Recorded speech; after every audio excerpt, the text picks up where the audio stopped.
Hello மக்களே, welcome to Kavi vlogs not 7. இப்போ மீனாவாயை தற்காலிகமாக ரோகிணி ஸ்டாப் பண்ணியிருக்காங்க. என்னன்னு சொல்லினா, நான் கிறிஷ் எங்கள் அம்மா 3 பேரும் தற்கொலை பண்ணிப்போம், நீங்கள் வீட்டில் போய் சொன்னீங்கன்னா சொன்னேன். அதுக்காக மீனா பயப்படலாம் இல்லாமல் இப்போ வேணால் சொல்லாமல் இருப்பேன், ஆனால் கண்டிப்பாக சொல்லிடுவேன்னு சொல்லிட்டு வீட்டுக்கு போயிடறாங்க.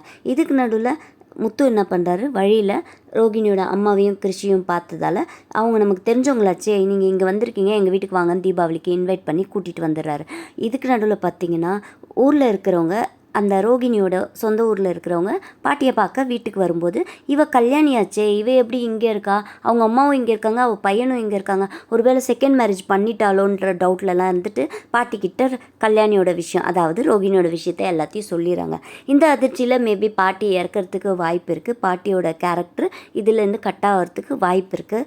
அநேகமாக அண்ணாமலையோட கேரக்டரும் இதுலேருந்து கட் ஆகும்னு நினைக்கிறேன். ஏன்னா இப்போ கொஞ்சம் ஃபேமிலியோட அவரை க்ளோஸாகவும் ஹாப்பினஸாகவும் காட்டிட்டு வராங்க.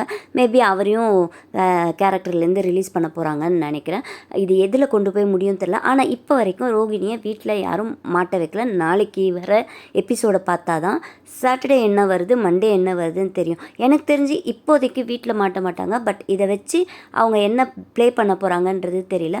மேபி மீனாவை போட்டு தள்ள கூட ரோகிணி தயாராக இருப்பாங்கன்னு தான் நான் நினைக்கிறேன். நீங்கள் என்ன நினைக்கிறீங்கன்றதை கமெண்ட்ஸில் சொல்லுங்கள். வரும் நாளில் என்னோடய ரிவ்யூ எப்படி இருக்குதுன்னு பார்க்குறதுக்கு என்னோடய சேனலை சப்ஸ்கிரைப் பண்ணுங்கள்.